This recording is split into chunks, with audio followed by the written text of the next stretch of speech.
Hey garden friends, welcome to Flower Patch Farmhouse, and today I'm planting some tulips in containers. And if you remember, I had the white tubs that I planted last spring with the potato vines and then the boxwoods.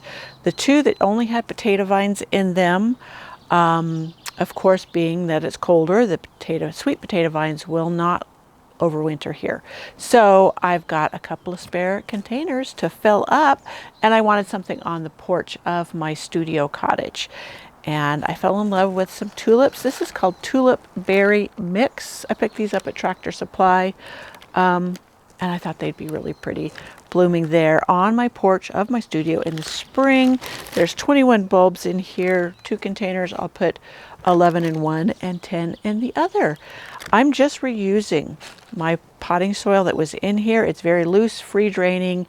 It will work just fine. I'm going to top it up with some fresh compost, and it'll be good, all good.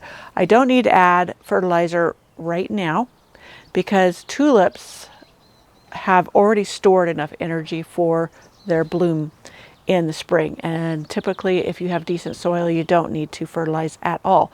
Also, bulb fertilizer normally has bone meal in it, and that attracts squirrels, raccoons, etc. to dig up your bulbs. I don't care how deep you get it, they love it, dogs too, and they will dig it up. So in my efforts to discourage critters from digging up my containers of bulbs, I don't use it. I will sprinkle some when they start popping up in the spring, just to give them a little boost then. And usually I don't have an issue with critters during that time. I also sprinkle red pepper flakes on top, and that seems to help as well, though some people have said it hasn't helped them. So let's get to planting. I'm going to point the camera down and you can see how I do this. Super simple, but I just wanted to share with you. Planting up these pots, and then we'll put them in place.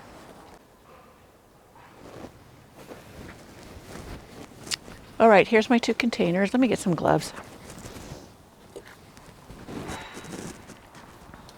I have my gloves. I have the garden knife here, which will be fine for digging down to where I want to plant these bulbs. Now, bulbs, tulips do not need any more than probably 2 or 3 inches in the bottom.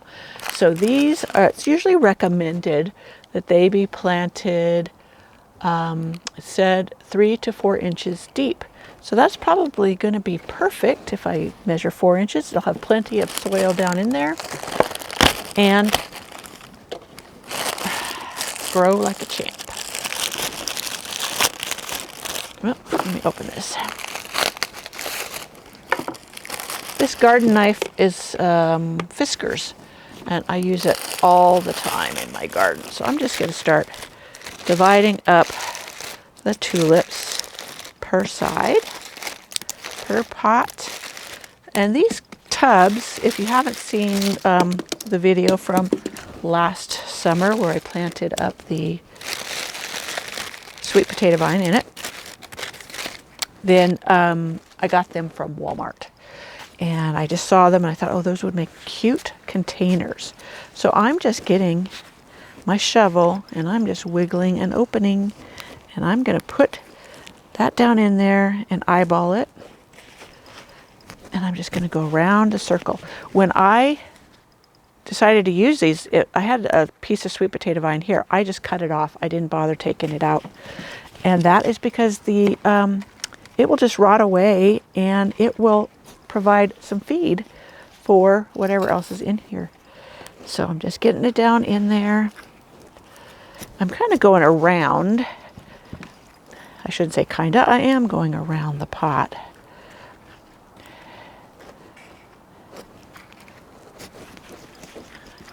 Now I could have got 2 packages.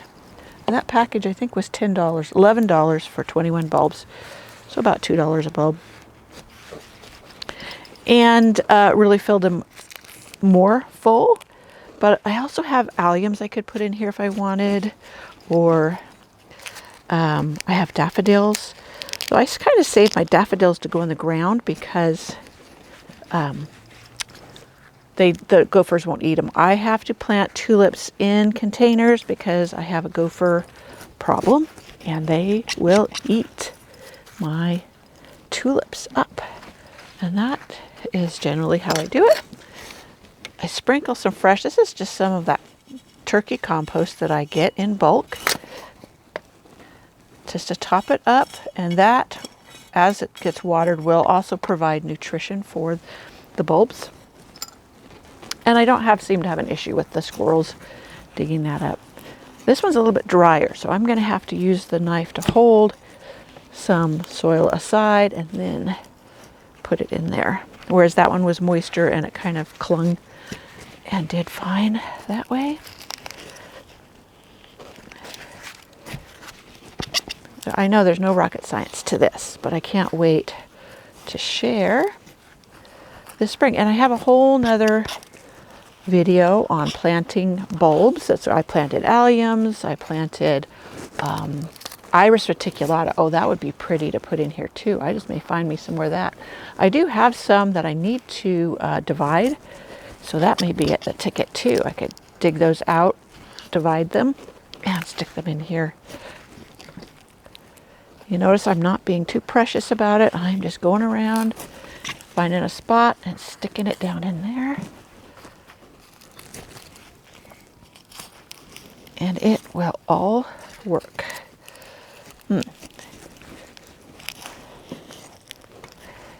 Now these are reds and pinks.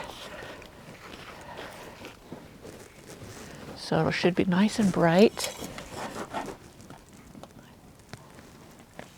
for the spring.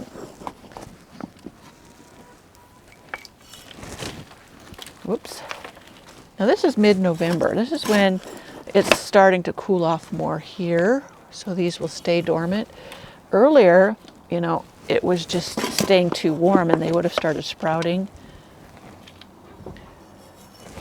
So there we go. I try not to go above the handle because the dirt just goes out of the handle, though I could block those handles off so it didn't do that. So here, okay, tulip berry mix. And it looks like it has some that are apricot-y, some that have a purple, and some that are red and very pinkish. So that's just a beautiful mix. Now I will water these in well, and let's go put them on the porch of the studio cottage. Now, I would like to get some pansies to overplant on top so I have some color up until these bloom. One thing here, pansies will overwinter. They kind of look a little sad during the winter when it's really cold, but then as soon as spring and a little bit of warmer temperatures come, they just thicken up and are gorgeous. Or I could oversow it with some seeds. I'm always thinking of different things. Okay, let's go put these in place and make sure they get plenty of water. So here we have them on the porch of the studio cottage, where this will be beautiful in the spring, full of color. I get a lot of morning sun here even then. So these will do great here. They won't get too much water from rain, so they won't get soggy and rot, though I don't have that issue because we don't get that much rain and snow. I mean, we used to, but not anymore. And so they will be fine. And if I may even have to supplement water them, because up here they'll be even more protected from rain. I am going to get the pansies. I think that'll be just gorgeous here through the winter and just be fun. I will share these for sure in the spring and we'll see how they turned out.